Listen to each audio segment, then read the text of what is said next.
नमस्ते बच्चों, क्या हाल चाल है, कैसे हैं आप सब लोग। सब बढ़िया, सब खैरियत। और कैसी चल रही है आपकी स्टडीज़। मैं उम्मीद कर रही हूँ कि बहुत अच्छे से आप स्टडी कर रहे होंगे। बहुत कम टाइम अभी रहा है हमारे पास एग्ज़ाम्स को लेकर, तो अभी हमें बहुत जल्दी जल्दी से स्टडीज़ करने हैं। And I am trying my best कि मैं आपको मैक्सिमम से मैक्सिमम वीडियोस प्रोवाइड करती जाऊँ सॉल्यूशंस के साथ and with a detail explanation, ताकि आप समझ भी जाएँ, लर्न भी हो जाए, मज़ा भी आ जाए, प्रिपेयर भी हो जाए। तो चलो बच्चों, आज हम करने वाले हैं एसएसटी के पेपर 5 का सेक्शन सी। बस अभी एसएसटी का एक पेपर 6 ही बाकी है। सी और डी खत्म होने को आया है और बस बहुत जल्दी से मैं आपको वो चीज़ भी प्रोवाइड कर दूंगी। बहुत सारे और प्लेलिस्ट जो है वो तैयार होते जा रहे हैं, आपके पास डिस्क्रिप्शन बॉक्स में दिया हुआ है मैंने, तो आप देख लीजिएगा। आपको जो भी पेपर की कमी हो तो आपको वहाँ पे प्लेलिस्ट ऑलमोस्ट मिल जाएंगे। तो और अगर कुछ ऐसा नहीं मिल रहा है तो डू कमेंट मी। हालांकि मेरा प्रोसीजर जो है वो स्टार्ट हो चुका है और कंटिन्यू में है आपको सारे के सारे वीडियोस प्रोवाइड करने का। तो चलिए देख लेते हैं कि पेपर 5 के सेक्शन सी में एसएसटी में हमें क्या क्या सवाल पूछे हुए हैं। अच्छे समझेंगे, की पॉइंट्स को समझेंगे, दिमाग में रखेंगे और आंसर्स को इस तरीके से प्रिपेयर कर लेंगे। तो पहला क्वेश्चन है हमारे पास 38 जो 3 मार्क का क्वेश्चन रहेगा। Give the information about the pillar inscription. ठीक है, पिलर के ऊपर जो लिखावटें होती है ना, या ड्राइंग या लिखावटें जो भी, ठीक है, उसके बारे में हमें थोड़ा सा इन्फॉर्मेशन देना है कि कब स्टार्ट हुआ था एंड ऑल दैट हिस्ट्री। ठीक है, तो जैसे कि स्टोन इंस्क्रिप्शन, अब पिलर बनता किससे, स्टोन से तो बनता है। ठीक है, तो इसके लिए स्टोन की बात करेंगे। अब जो स्टोन इंस्क्रिप्शंस हैं, okay, made from the single rock made shiny carved out by the religious order of the emperor Ashoka are the best specimens of engraving on stone and that is considered as a pillar inscription. ठीक है, तो क्या कह रहा है कि एक ना लंबे, एक बहुत बड़ा सा रॉक है, ठीक है, पत्थर है एक बड़ा सा, और उसमें से हम लोग, ठीक है, कुछ ना कुछ रिलीजियस कार्विंग कर लेते हैं, मतलब कोई ना कोई अच्छा सा स्कल्पचर बना देते हैं। ठीक है, और उसके अंदर हमें जो भी एनग्रेव, मतलब जो भी हमें स्टोन में करना होता है, फिर आप पिक्चर बना रहे हो, ठीक है, कुछ लिखावट कर रहे हो, कुछ भी, ठीक है, एम्बोस्ड जिसको हम कहते हैं, ठीक है, ऐसा हम कुछ करते हैं तो उसको हम कहते हैं पिलर इंस्क्रिप्शन। ठीक है, क्या कहते हैं उसको, पिलर इंस्क्रिप्शन।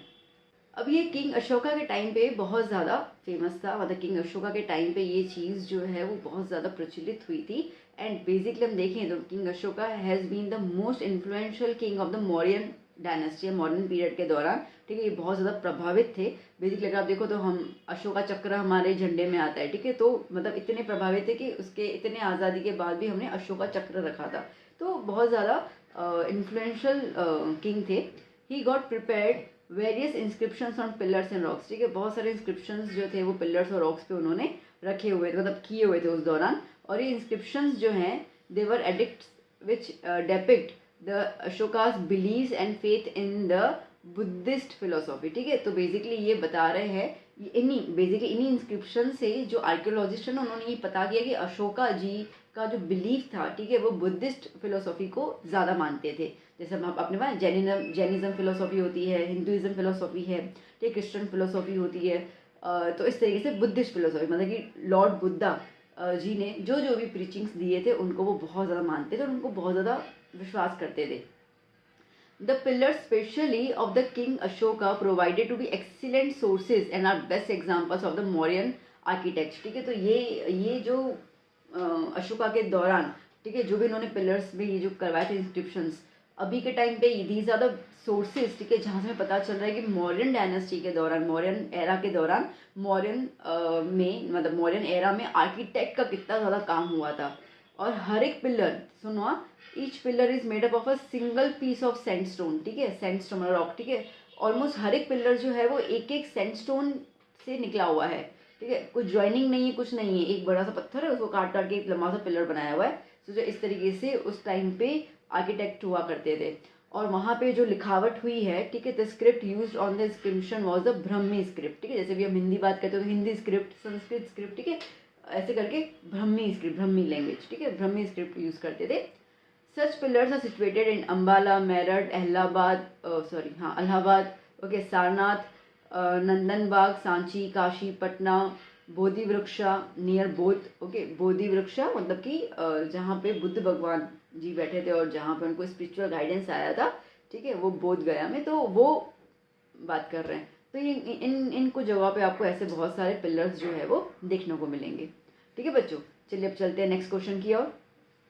नेक्स्ट क्वेश्चन बच्चों 39, give the information about the Harappa as a town of the Asian civilisation of India. ठीक है, अब हड़प्पा जो है, लाइक हड़प्पा सिविलाइजेशन इंडिया में सबसे पुराना सिविलाइजेशन ये है। इसके बारे में हमें थोड़ा सा इन्फॉर्मेशन देना है।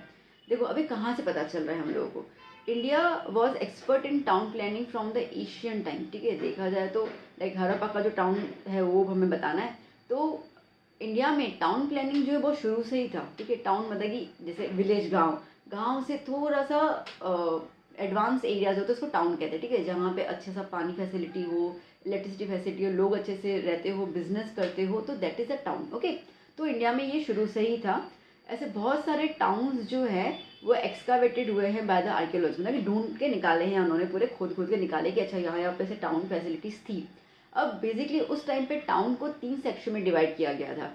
एक है पहले तो फोर्ट ऑफ रूलर्स, जिसको हम सिटाडेल कहते हैं। ठीक है, जहाँ पे जो राजा, मंत्री, ठीक है, जो भी मंत्री नहीं, राजा, ठीक है, राजा उसका जो परिवार था ना, बच्चे वगैरह, बीवी, वो सब जो है वो उस महल में रहते थे। सिटाडेलिज्म महल, ठीक है, वहाँ पे रहते थे।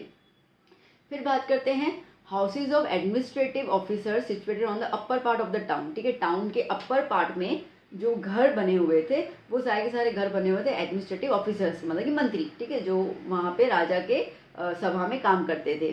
They are elevated and safe with a double storey. ठीक है, सबके सब एलिवेटेड मतलब कि ऊपर छत बनी हुई है अच्छे से। ठीक है, और सबके सब जो है वो डबल स्टोरेड बिल्डिंग थी, 2 मंजिला, जिसके अंदर 2 से लेकर 5 जितने रूम हुआ करते थे। रेसिडेंस ऑफ कॉमन पीपल, अब जो आम जनता है, ठीक है, उनका टाउन में लोअर पोर्शन में घर था।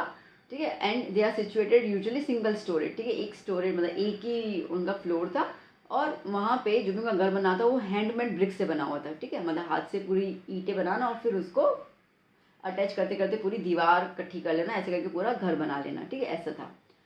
रोड्स जो थे टाउन में वो बहुत ज़्यादा स्ट्रेट थे, लाइक सीधे सीधे रोड्स थे, लंबे थे। ठीक है, और वो एक दूसरे को राइट एंगल्स पे ऐसे इंटरसेक्ट करते थे, यूं आ जाए, ठीक है, यूं हो जाए, ऐसे करके राइट एंगल में इंटरसेक्ट करते थे। ये रोड्स इतने वाइड थे उस दौरान कि एक साथ बहुत सारे व्हीकल्स जो थे वो एक टाइम पे वहाँ उस रोड से गुजर सकते थे। सोचो, अभी अगर हम बात करते तो हम कहते हैं 6 लेन रोड बना रहे हैं, 7 लेन रोड बना रहे हैं। ठीक है, ये बना रहे हैं। या हमारे यहाँ पे अगर आप अपने घर यहाँ पे देखो तो एक गाड़ी आती है तो दूसरी गाड़ी को रुकना पड़ता है ना, इतने इतने कम है। उस टाइम पे इतने बड़े बड़े चौड़े से रोड थे। ठीक है, जहाँ पे अब व्हीकल्स उस टाइम पे तो ज़्यादातर ये जैसे बोलते हैं ना गोरा गाड़ी और ये सब चलते थे, तो वो भी आराम से जा पाते थे। People of Indus valley civilisation had developed many more beautiful and systematic towns compare to the other civilisation. उस टाइम में बहुत सारे सिविलाइजेशन थे, ये तो इंडिया की बात हो रही है, दूसरे जो देश थे उसके अंदर भी सिविलाइजेशन थे। तो उनके कंपैरिजन में इंडिया का जो ये सिविलाइजेशन है वो बहुत ज़्यादा डेवलप्ड था। हर एक चीज़ बहुत ज़्यादा सिस्टमेटिक थी और आर्किटेक्चरल पॉइंट ऑफ व्यू से, ठीक है, बहुत ज़्यादा लुभाने वाला सीन माना जाता था। तो that is all about the Harappa civilisation town planning के फॉर्म में। चलिए नेक्स्ट क्वेश्चन बात करते हैं हम लोग। Give information about the epics Ramayana and Mahabharata. ठीक है, रामायण और महाभारत के बारे में हमें थोड़ा बताइए। देखिए, अब रामायण और महाभारत ये हमारे हिंदुस्तान के बहुत 2 महान ग्रंथ हैं। ठीक है, और बेसिकली अगर हम बात करें तो ये 2nd century the present form of this epics can be traced back to the 2nd country. ठीक है, 2nd सेंचुरी सॉरी, ठीक है, 2nd सेंचुरी में इन एपिक्स के बारे में थोड़ा सा पता चला था। अब सबसे पहले बात करते हैं रामायण की। देखिए, अब मुझे लगता नहीं मुझे इसको बताने की ज़रूरत है, क्योंकि अभी तो हर जगह पे राम जी और हनुमान जी की बातें हो रही हैं। ठीक है, अयोध्या में जो मंदिर खुलेगा, जो उसका इनॉग्रेशन लॉन्च होगा, ठीक है, तो सीधी सी बात है, आप लोगों को ये सब कहानियाँ सुन सुन के ऑलमोस्ट तो रामायण के बारे में पता ही है। तो इसमें ऐसा है कि भैया रामायण जो है वो स्टोरी है रामचंद्र की, मतलब कि लॉर्ड राम की। ठीक है, जो अयोध्या के राजा थे, अभी उन्हीं का ही तो मंदिर बन रहा है वहाँ पे। कंपेयर टू महाभारत, महाभारत से कंपेयर करते तो रामायण बहुत छोटी सी कथा है। ठीक है, वो छोटी सी गाथा है उसके अंदर, जहाँ पे बहुत सारे इंटरेस्टिंग और एडवेंचरस स्टोरी जो है वो बताई गई है। ठीक है, अब उन स्टोरी से हमें कुछ ना कुछ सिखाया जाता है। जैसे हम लोग कहते हैं कि भाई राम जी जो थे, ठीक है, वो सुपुत्र थे। ओके, पुरुषोत्तम के नाम से उनको जानते हैं। तो बेसिकली हम ये कहते हैं कि है ना, वो अपने फादर की आज्ञा का पालन किया उन्होंने। तो दैट मीन्स कि ये सारी जो मॉरल वैल्यूज़ है वो कहानी के थ्रू हमें समझाई जाती है, ताकि हम भी वैसे बने, ऑनेस्ट बने, ये बने। ठीक है, तो ये सारी चीज़ें, तो वो सारी कहानियों से रामायण जो है वो बनता है। अब बेसिकली एपिक्स है। ठीक है, कोई कमेंट करके मत प्लीज़ बोल देना कि मैम ये सत्य है, ये हुआ है। मैं उसके लिए नहीं बोल रही, बहुत सारे बच्चे से कमेंट कर लेते हैं। ये SST, ठीक है, हम SST पढ़ रहे हैं तो SST के हिसाब से यहाँ पे मैंने आपको ये एक्सप्लेन किया है ना। महाभारत जो है वो दुनिया का सबसे लार्जेस्ट ग्रंथ माना जाता है, जिसके अंदर 1 लाख वर्सेस हैं and it is about the war. आपको पता है कि ये कौरव और पांडव के बीच की जो जंग लड़ी थी, ठीक है, उसके अंदर है और इसमें भी बहुत सारी कहानियाँ हैं, ठीक है। देखो हर एक शख्स की अपनी अपनी कहानी भी है और एक जर्नल जो वॉर था उसकी कहानी भी है, सीधी सी बात है। इस महाभारत से बेसिकली भगवत गीता निकली है, ठीक है, जो लास्ट में कृष्ण भगवान जी अर्जुन को पूरा जो ज्ञान देते हैं उसको भगवत गीता कहते हैं। तो it is a part of Mahabharata, जिसके अंदर बहुत सारे फिलोसॉफिकल प्रिंसिपल्स बताए गए हैं। ये मैसेज हमें देता है मोक्ष प्राप्त करने का, ठीक है, थ्रू द ज्ञान, कर्म और भक्ति, ठीक है। नॉलेज, कर्म मतलब कि आप क्या काम करते हो, ठीक है, एक्शंस, एंड भक्ति मतलब कि स्पिरिचुअलिज्म, पूजा पाठ, ठीक है। तो इनके मुकाबले मतलब इन सबको साथ में लेकर हम कैसे मोक्ष को प्राप्त कर सकते हैं उसके बारे में पूरे के पूरे इसके अंदर प्रिंसिपल्स हैं। Both the epics Ramayana and Mahabharata have been influencing millions of Indians and literature time again and again, ठीक है। ये आपको चीज़ पता ही है, ये सदियों से चलता आ रहा है। आज अगर हमारे पेरेंट्स छोटे थे ना, तब उनके टाइम पे ही महाभारत और रामायण चलता था। हम आए तो हमारे टाइम पे भी रामायण महाभारत, हमारे बच्चे होंगे तो वो भी यही चीज़ देखेंगे। दिखाने का तरीका अलग हो जाता है, ठीक है, किरदार अलग हो जाते हैं, बट जो मेन कैरेक्टर है और जो बताना है वो तो सेम ही रहता है। तो इसके हिसाब से ये कभी ख़त्म ही नहीं हो सकता है, ठीक है। ये ऐसे ग्रंथ है और क्योंकि अपना पूरा देश अगर देखा जाए तो चलता ही इन 2 ग्रंथों के सिद्धांतों के ऊपर है। They have implemented motivational seeds of संस्कार इन द इंडियंस, ठीक है, मैंने वही चीज़ बोला ना, ठीक है, हमारे अंदर संस्कार इन्हीं से ही आते हैं। Sanskrit literature grew quite a lot during the era, ठीक है। अब इस दौरान संस्कृत लिटरेचर का बहुत बड़ा निर्माण हुआ था और वी कुड से कि बहुत ग्रोथ आई थी उसके अंदर। इसके लिए संस्कृत को अभी भी हम एक महान लैंग्वेज की तरह मानते हैं और हम तो यही कहते हैं कि बाकी सारे लैंग्वेजेस जो हैं वो संस्कृत से ही निकले हुए हैं। इतनी महान लैंग्वेज संस्कृत को माना जाता है इंडिया के अंदर। अब तो बहुत सारे देश इसको खुद भी एक्सेप्ट करते हैं, ठीक है। चलिए next question which is extra one, right about the अमीर खुसरो, ठीक है, अमीर खुसरो के बारे में बताना है। So the outstanding literary figure of the Delhi सल्तनत वॉज अमीर खुसरो, ठीक है, बहुत नाम था, ठीक है। दिल्ली सल्तनत मतलब कि दिल्ली सुल्तान, ठीक है, दिल्ली में सुल्तान मुगल्स का राज था ना।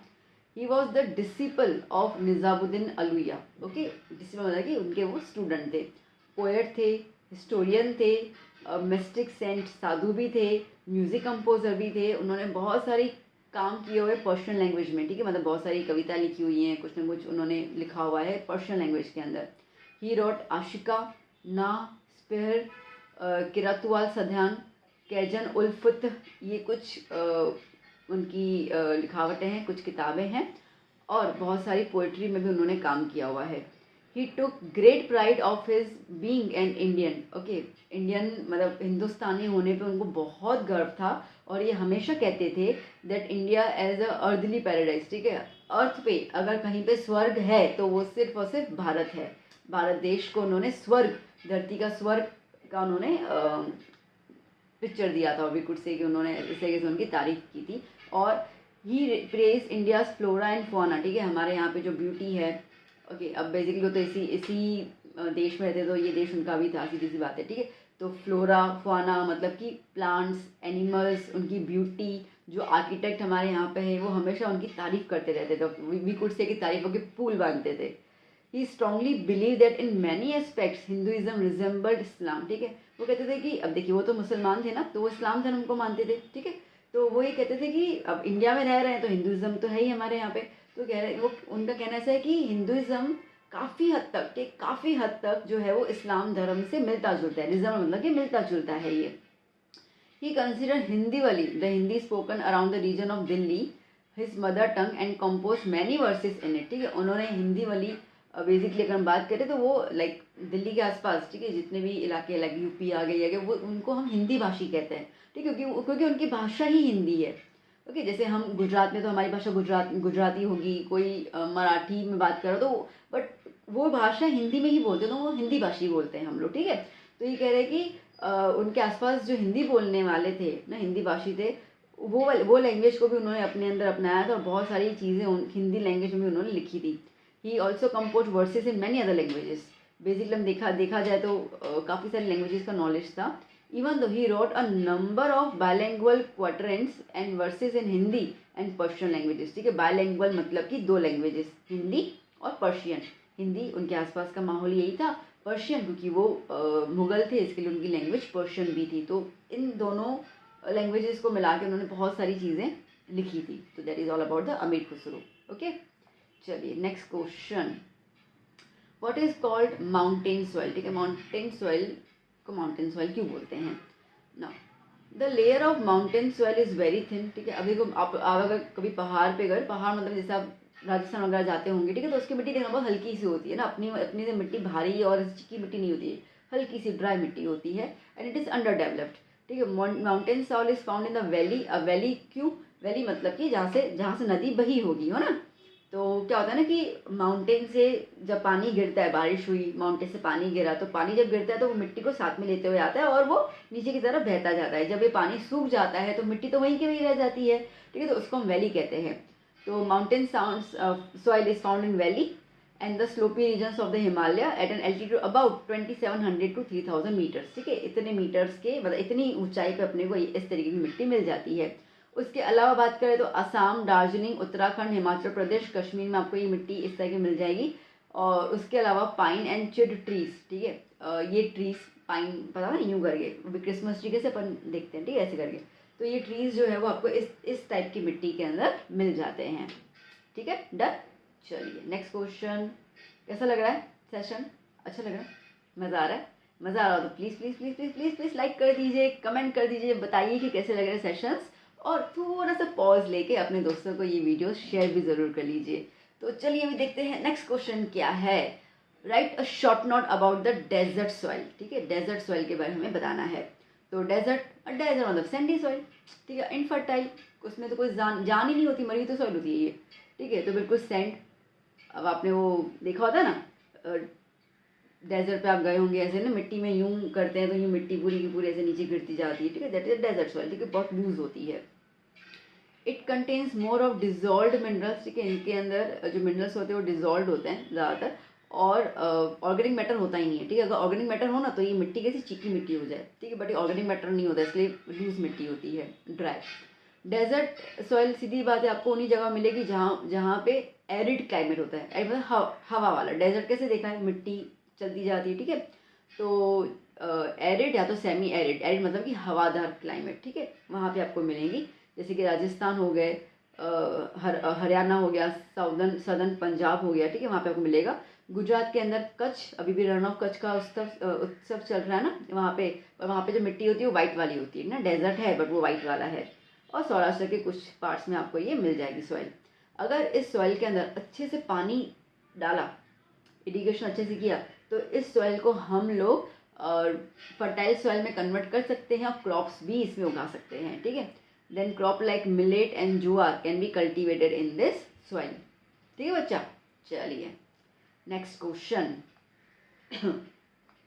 Explain the following terms. ठीक है, सबसे पहले है यूनिवर्सल रिसोर्सेज।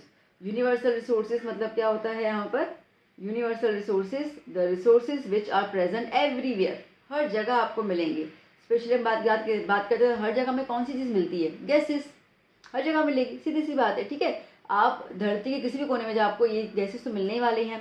तो इसके लिए हम बात करते हैं specially useful gases in the atmosphere, तो उनको हम कहते हैं यूनिवर्सल रिसोर्सेज, जैसे कि ऑक्सीजन हो गया, नाइट्रोजन हो गया। ठीक है, फिर बात करते हैं एलुवियल सॉइल।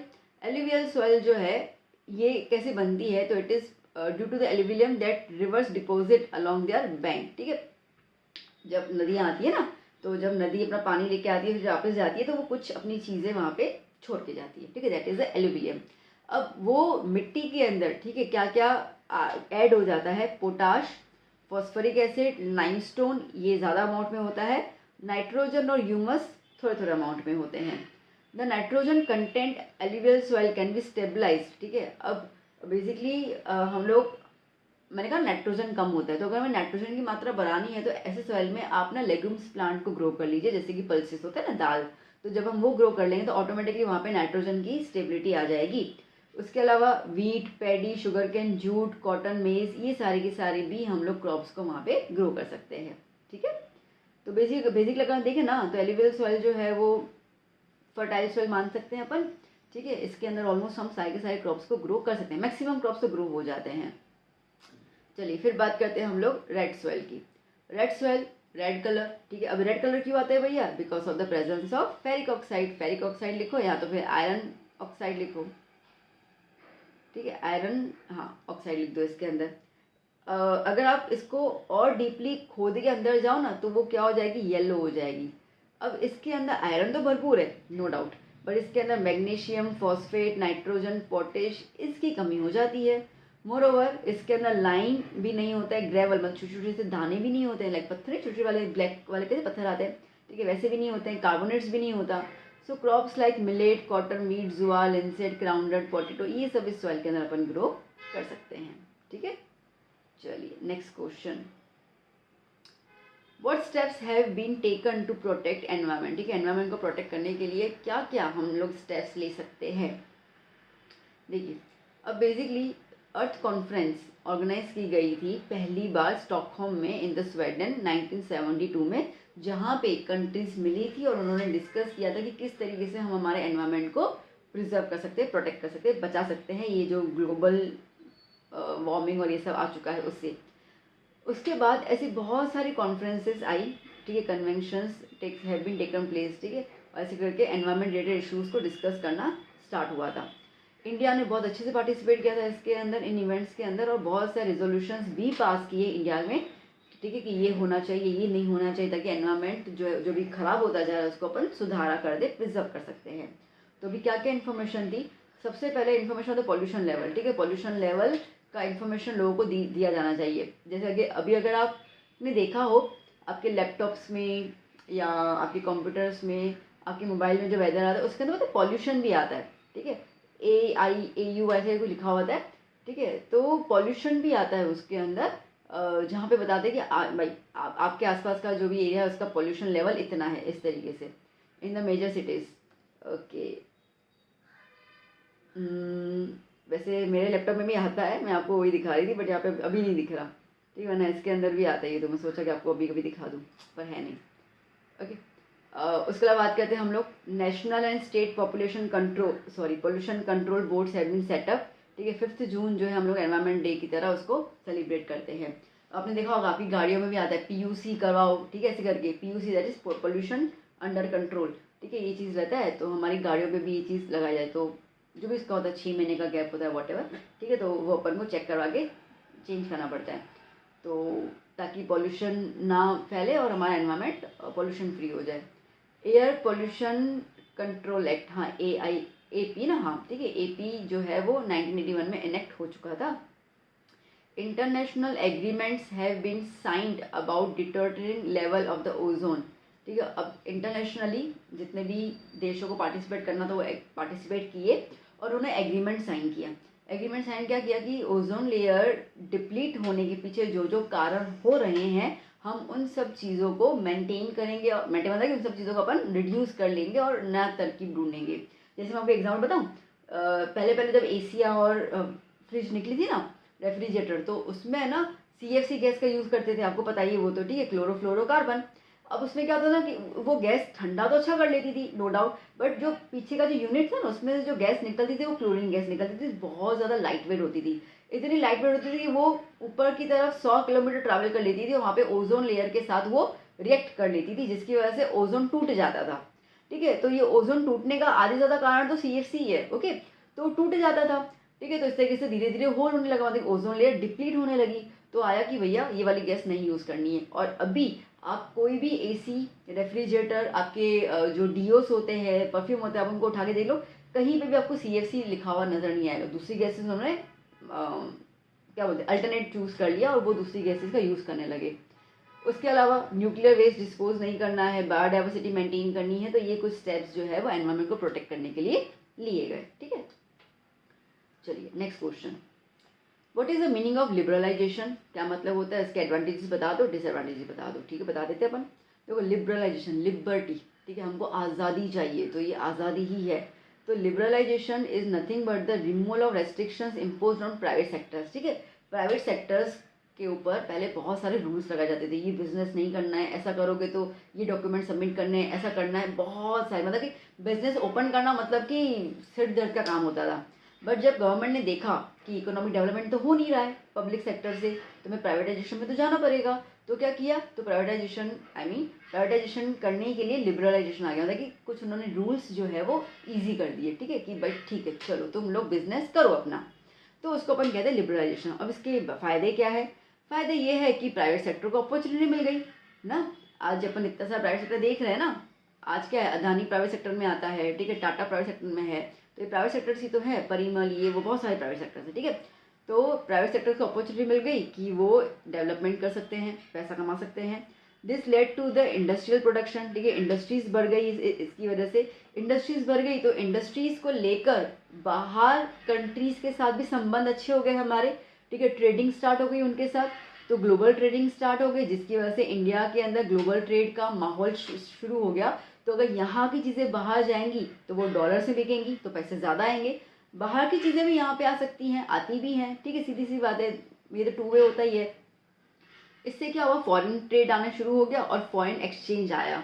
अब जिसकी वजह से फॉरेन एक्सचेंज में तो पैसे, अब अगर बाहर से कोई पैसे कमा के इंडिया में लेके आता है तो उसका कुछ परसेंट एक्सचेंज करने के दौरान गवर्नमेंट ले लेती है, ठीक है, तो एक तरीके का इनकम लेवल जनरेट हो गया गवर्नमेंट का। This resulted in the improvement in the infrastructure facilities with in the country, ठीक है, जिसकी वजह से अपनी कंट्री के अंदर डेवलपमेंट होने लगा, इंफ्रास्ट्रक्चर हर जगह पे अच्छे अच्छे मल्टी एमएनसीज बोलते हैं ना अपन, मल्टीनेशनल कंपनीज आ गई, ठीक है, फॉरेन ट्रेड्स हो गए, तो हर एक चीज़ बहुत ज़्यादा एडवांस हो गई, जिससे अब जितनी एडवांस होगी उतना अपन ग्रो करेंगे, सीधी सी बात है। बट देखो बेटा, हर सिक्के के दो पहलू तो होते ही हैं, है ना। अब एक पहलू तो बहुत अच्छी बात है, तो नुकसान कुछ ना कुछ तो होगा ना। अब नुकसान क्या हो रहा है, नुकसान ये हो रहा है, although government reduce the several restrictions it could not stop monopoly of some, restriction हटा दिए बट मोनोपोली खत्म नहीं कर पाई। मोनोपोली मतलब क्या होता है कि एक, कैसे, एक इंसान जिसके पास बहुत पैसा है, पावर है, तो वो अपनी पकड़ बना के रखेगा कोई ना कोई प्रोडक्ट के ऊपर, ठीक है, तो वो हो जाती है मोनोपोली, ठीक है, वो उसी की है। जैसे एग्जांपल दूं मैं आपको, जैसे iOS, एप्पल का फ़ोन ना, एप्पल, तो iOS सिस्टम आता है। अब एप्पल के अलावा iOS किसी के पास नहीं है, सब एंड्रॉइड यूज़ करते हैं, नॉर्मल सी बात है, कोई आपके लेवल की बात समझा दूँ मैं आपको, ठीक है, तो वो वही यूज़ करते हैं। तो iOS is the monopoly, Apple company ने वो मोनोपोली लेके रखी हुई है, ठीक है, कोई उसको यूज़ ही नहीं कर पा रहा है। तो ऐसे तो बहुत सारे मोनोपोलीज हैं, मैंने आपको इसका एग्जांपल दिया बिकॉज आपको जल्दी क्लिक हो जाएगा मोनोपोली का मतलब क्या होता है। तो फिर भी मोनोपोली सिस्टम कम नहीं हो पाया, ठीक है, जो पैसे वाला है, ठीक है, जिसका पावर है, पैसा है, नॉलेज है, वो कहीं ना कहीं पकड़ अपनी बना के बैठा हुआ है। During economic reforms India paid attention to the industrial sector only. अब दूसरा प्रॉब्लम क्या हुआ ना, कि ऐसा लग रहा है अरे पैसे आ रहे, तो जहाँ से पैसे आ रहे, पैसे कहाँ से आ रहे थे, डेवलपमेंट कहाँ से हो रहा था, इसके इंडस्ट्री सेक्टर से। तो इसके लिए हम सब लोगों ने इंडस्ट्री बनाना शुरू कर लिया, स्टील इंडस्ट्री बना दो, कोल बना दो, इलेक्ट्रिसिटी बना दो, इंडस्ट्रीज पे इंडस्ट्री बना, प्लास्टिक इंडस्ट्री बना दो, केमिकल बना दो। बट जो असेंशियल चीज़ें थी जैसे कि एग्रीकल्चर हो गया ना, ये सब हो गया, उस पर अपन ने ध्यान देना छोड़ दिया, भूल गए। ओके, जिसकी वजह से as a result India remained backward in agriculture, जहाँ पे एक टाइम पे हमारा देश किसानों का देश माना जाता था, ठीक है, हमारे देश में इतने एग्रीकल्चर प्रोडक्ट्स मिलते थे कि हमें कहीं से कुछ मांगने की जरूरत ही नहीं पड़ती थी। ओके, अब वो टाइम आ गया कि अपने देश में कमी आ गई, लोग भूखमरी के कारण मरे जा रहे हैं क्योंकि इतना एग्रीकल्चर प्रोड्यूस नहीं कर पा रहे हैं हम लोग। बात समझ में आई, तो ये उसका डिसएडवांटेज। ओके, मजा आया। चलिए next question 44, what precautions should a consumer take while purchasing goods, ठीक है, गुड्स परचेज करने के लिए क्या क्या कंज्यूमर को सोचना चाहिए, ध्यान देना चाहिए, या तो फिर उसकी ड्यूटीज़ क्या हैं वो बता दो, ठीक है। So the duties of the consumers are as follows, to be quality conscious and aware of rights to restrict business malpractices, sorry, ठीक है। तो बेसिकली कंज्यूमर को ये पता होना चाहिए कि कहाँ पे मिलावट हो रही है, ठीक है, जैसे हम बोलते हैं ना दूध में पानी बहुत ज़्यादा मिला है भैया, मिलावट है ये ना, ये चीज़ पता होना चाहिए कहाँ पे ज़्यादा है, ठीक है। आपको कोई हनी दे के जाता है, पता चलता है कि उसके अंदर हनी तो रियल है ही नहीं, गुड़ मिला हुआ है, फ्रिज में रख देते तो नीचे पूरी सॉरी गुड़ कह रही वो शक्कर, नीचे रख देते तो पूरी शक्कर जम जाती है ना। तो ये क्या हुआ, हमारे साथ एक्सप्लोटेशन हो गया। तो पता होना चाहिए कि हनी की प्योरिटी कैसे चेक करनी है, पता होना चाहिए कि दूध में मिलावट कितना हो रहा है पानी का, दैट मीन्स ऑल। मैं एक एग्जाम्पल दे रही हूँ, तो ये ड्यूटीज हमारी हैं, ठीक है। To be aware of the misleading advertisements, fair and lovely, ठीक है, ऐसे दिखा देते, ऑलरेडी एक गोरी लड़की होती है और उसको चमका देते हैं, बोलते हैं कि ये रहो भाई यूज़ करोगे तो गोरे हो जाओगे। न जाने कितनी लड़कियां और लड़के यूज़ करते हैं फेयर लवली गोरापन पाने के लिए। होता है क्या? कुछ नहीं होता है ना। तो ये कैसे हो गया? ये हो गया मिसलीडिंग एडवर्टाइजमेंट्स। ठीक है, ये पता होना चाहिए कि वो तो अपना प्रोडक्ट बेच रहा है। To insist on a bill a receipt and a guarantee warranty card by the seller. ठीक है, अब जब भी कोई चीज़ खरीदते हो, जैसे आपने हैंड मिक्सर खरीदा वॉट एवर, ठीक है, तो आपको बिल मांगना है, रिसिप्ट मांगनी है और उसका गारंटी या वारंटी जो भी मिलता हो वो वाला कार्ड भी आपको मांगना है। ये आपकी ड्यूटी बनती है, ताकि अगर वारंटी पीरियड के अंदर कोई चीज़ खराब हो जाए तो आप उसको ठीक करवा पाए, रिप्लेस कर वॉट एवर। ठीक है, जो भी होगा वो सर्विस आपको मिल सकती है। To compare the quality, price, durability, after sale service etcetera of the products. ठीक है, आपको ये भी देखना है कि जो प्रोडक्ट मैं खरीद रहा हूँ, अब सेम प्रोडक्ट आपको अलग अलग कंपनियां दे ही रही हैं। ठीक है, बहुत सारी कंपनियां देती हैं, इसलिए आज अगर आपके टूथपेस्ट देने जाते हो तो आपके पास 20 कंपनियां हैं टूथपेस्ट देने वाली। ठीक है, आई एम सॉरी। तो उसका प्राइस, क्वालिटी, ड्यूरेबिलिटी क्या है, ठीक है, ये अपन को चेक करना होता है। आफ्टर सेल सर्विस, वैसे टूथपेस्ट में आफ्टर सेल सर्विस नहीं आती है, बट एक बात है, जैसे कि मैंने कहा आपने कोई गाड़ी खरीदी, तो गाड़ी खरीदने के बाद जो आपको सर्विस दी जाती है, ठीक है, वो सब कैसी मिल रही है, तो कंपेरिजन करना होता है। To inspect carefully variety of goods and make the best choice. ठीक है, अच्छे से चीज़ों को देखिए और जो बेहतर है ना आपके लिए, जो बेस्ट है, वो आपको चूज़ करना है। To purchase the product only in sufficient quantity and be aware that the other consumer too need this products. कभी भी ऐसे नहीं, अरे यार चलो सबके सब खरीद लेते हैं। कई बार समझो कि कहीं पे सेल लग जाता है तो क्या होता है ना, सबके सब भाग ऐसे लाइन में खड़े हो जाते हैं, अरे सेल लगा है, बटोरो सारी चीज़ें। अरे भाई जितना चाहिए उतना बटोरो ना, बाकी भी तो लोग हैं, उनकी भी तो ज़रूरतें हैं, उनको भी अपनी ज़रूरतें पूरी करनी है। ठीक है, तो ऐसे इकट्ठी करके मत रखा करो, क्योंकि आफ्टर टाइम आता है तो वो चीज़ ख़राब हो ही जाती है। तो ना आप यूज़ कर पाते हो, ना बेचारा कोई और कंज्यूमर यूज़ कर पाता है। तो सफिशेंट क्वांटिटी, जितना आपके घर पे उस चीज़ की ज़रूरत हो उतना ही लीजिए। To participate in consumer education activities. ठीक है, आए दिन गवर्नमेंट कुछ ना कुछ ऐसे इवेंट्स करती ही हैं, ठीक है, जहाँ पे कंज्यूमर्स लाइक अवेयरनेस स्प्रेड करती हैं। अभी तो पता है काफ़ी बार जैसे ट्रैफिक के रूल्स होते हैं, अगर तो पुलिस वाले जो होते हैं, बहुत बार ऐसे न्यूज़ वगैरह में आता है कि पुलिस वाले होते हैं, ठीक है, इस तरीके से माइक पकड़ के ट्रैफिक के रूल्स बताते हैं लोगों को कुछ ना कुछ। ठीक है, तो अभी ऐसे बहुत सारे एक्टिविटीज़ आ गई हैं जहाँ पे इंसान को, मतलब हम लोगों को अवेयर किया जाता है। ऐसे बहुत सारे ऑर्गेनाइजेशंस भी बनाए गए हैं लोकल लेवल पे, जहाँ पे कंज्यूमर्स के राइट्स को प्रोटेक्ट किया जाए। ठीक है बच्चों, चलिए next. How are the consumers exploited. ठीक है, कंज्यूमर्स एक्सप्लॉइट कैसे होता है, कैसे उसको उसके ऊपर, ठीक है, ऐसे अत्याचार किया जाता है। तो चलिए, अब इसके अंदर beside the selfish attitude of the traders and manufacturers to exploit consumers and to earn extra profit. अब ठीक है, अब ट्रेडर्स तो मैन्युफैक्चर करते ही, भाई ठीक है ना, चलो इतना भी पैसा मिल गया, ठीक है, बटोर लो, उसको बोलते हैं ना मुर्गा आया हलाल कर दो। ठीक है, बेचारा कोई सीधा साधा बंदा गया कोई चीज़ खरीदने के लिए, उसको पता ही नहीं उसका प्राइस क्या है, तो लिटरली वो उसको हलाल कर देते हैं। ठीक है, तो अब ये प्रॉफिट कमाने के लिए, बट उसके अलावा भी बहुत सारे फैक्टर्स हैं। जैसे कि बात करते हैं कंज्यूमर के, तो बहुत सारे कंज्यूमर्स ना इग्नोरेंट होते हैं about the prevailing market conditions, कि मार्केट में वो चीज़ क्या कितने बाकी है, क्या चल रही है। हालांकि अभी तो आप और हम काफ़ी होशियार हो गए हैं, नो डाउट, बट फिर भी ठीक है, फिर भी आज अगर कोई गांव का बोला हुआ इंसान आएगा तो उसको पता चलेगा नहीं, ठीक है, उसको ठगा जाएगा। तो उनको राइट्स नहीं पता अपने, ठीक है, उनको ये नहीं पता, तो इसके लिए वो कभी लड़ भी नहीं पाते हैं। ठीक है, कि हमारे साथ इस तरीके से ठगा गया हम लोगों को।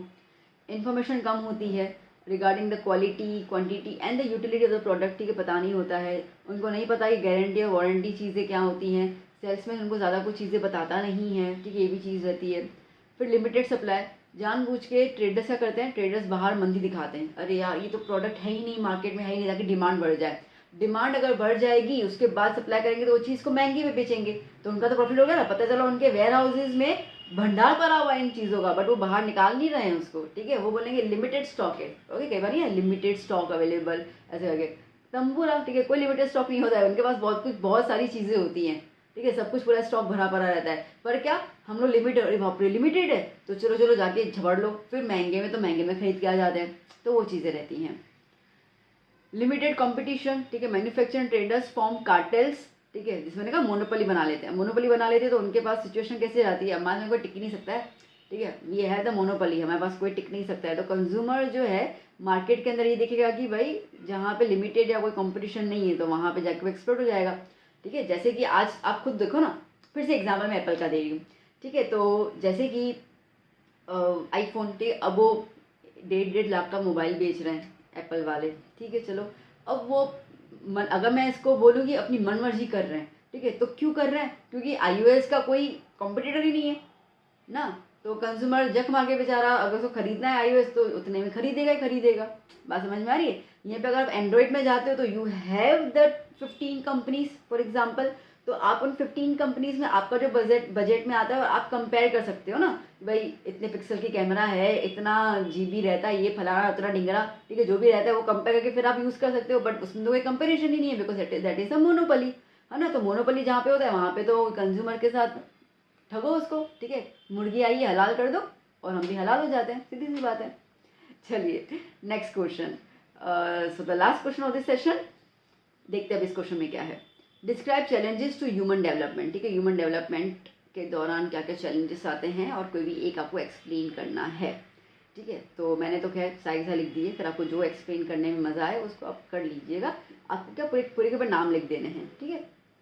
जैसे कि India has a long way to go and still a lot of work needed, ठीक है। क्योंकि हमारी इंडिया ने सहा है, हिस्ट्री हमारी देखो तो हेल्थ हो गया, एजुकेशन हो गया, डेवलपमेंट हो गया, वुमेन एम्पावरमेंट हो गया, इन सब पैरामीटर्स को फुलफिल करना है। और अभी तो बहुत नहीं लंबी रेस का घोड़ा, इसका मतलब बहुत लंबी रेस है ये हमारी। तो इसमें बहुत सारे चैलेंजेस भी आएंगे। अब क्या क्या है, जैसे कि हेल्थ की बात कर रहे हैं हम लोग।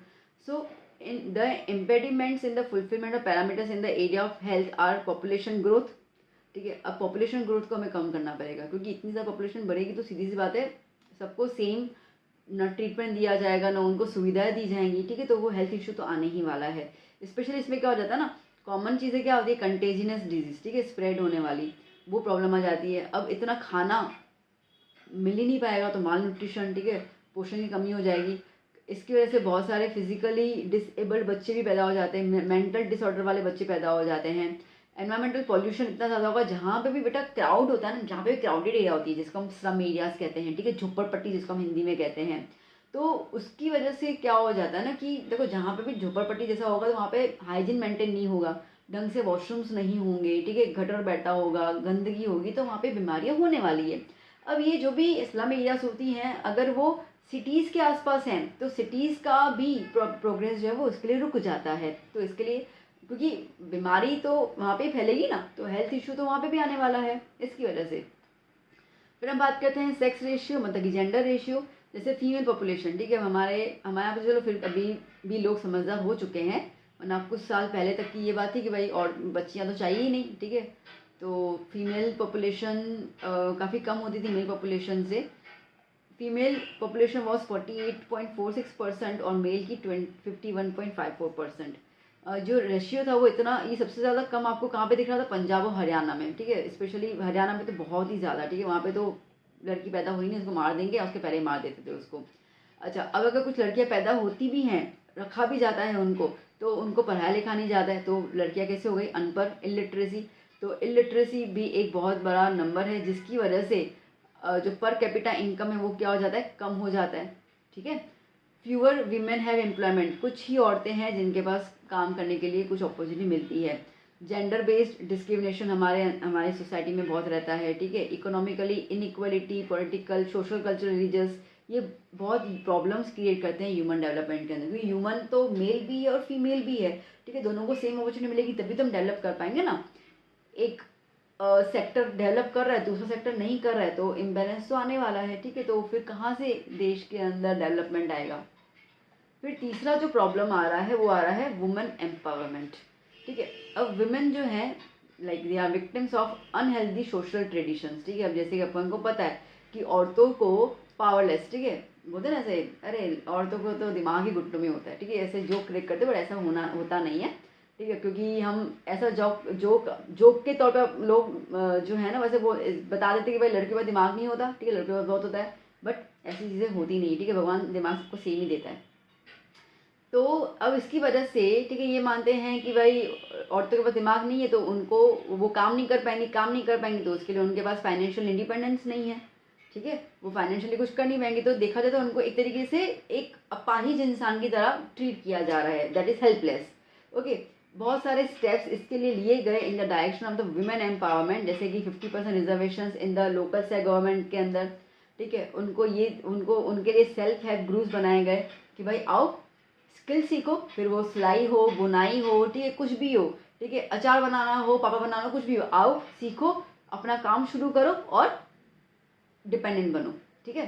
However more efforts are necessary, अभी भी बहुत सारे एफर्ट्स चाहिए, ठीक है, अभी भी औरतों को अंदर अंदर, ठीक है, खोपचों में से निकाल निकाल के उनको ये स्किल्स डेवलप करवानी है ताकि अपना देश बहुत ज़्यादा डेवलप हो जाए। वेल इसका लास्ट एक्स्ट्रा क्वेश्चन देख लेते हैं हम लोग। Describe the work done in India in the field of health improvement, ठीक है, हेल्थ इंप्रूवमेंट के सेक्टर में हमारे इंडिया ने क्या क्या काम किया है।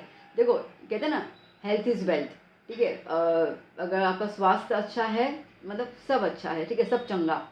तो हेल्थ को एक वैल्यूएबल एसेट माना जाता है डेवलपिंग कंट्री जैसे कि इंडिया है, क्योंकि पॉपुलेशन बहुत ग्रो हो रही है, कंटेजिनियस और स्प्रेडेबल डिजीज़ फैलती है, मेंटल फिजिकल डिसेबिलिटीज आती है, जिसकी वजह से हेल्थ सेक्टर हमारे इंडिया का उतना अच्छा नहीं है, ठीक है। और ये 1947 के इंडिपेंडेंस के बाद तो ये चीज़ें इस चीज़ में बहुत ज़्यादा इम्प्रूवमेंट करने का बात आ गई थी। तो इसमें बात करते हैं सबसे पहले चाइल्ड हेल्थ की, ठीक है। तो इन्फेंट मोटिलिटी रेट इसका मतलब क्या होता है कि बच्चा जब पैदा होता है 1 साल होने से पहले अगर वो मर जाता है, ठीक है, तो उसको हम कहते हैं इन्फेंट मोटिलिटी रेट, मतलब ज़्यादा होना, ठीक है। अगर ये इन्फेंट मोटिलिटी रेट ज़्यादा है इसका मतलब कि बच्चे हमारे यहाँ पे पैदा होकर मर जाते हैं, ठीक है, 1 साल भी अपना जीवन नहीं जी पाते हैं।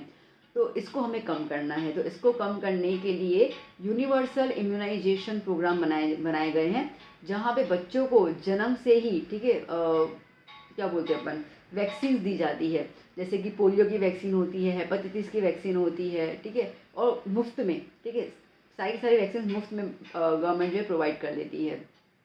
ट्यूबरक्लोसिस की वैक्सीन है, टिटनस की है, तो ये सारी वैक्सीन प्रोवाइड करते हैं ताकि बच्चा जो है, ठीक है, वो बीमार ना हो इस तरीके से, और जो इन्फेंट मोर्टेलिटी रेट है वो क्या हो जाए, कम हो जाए।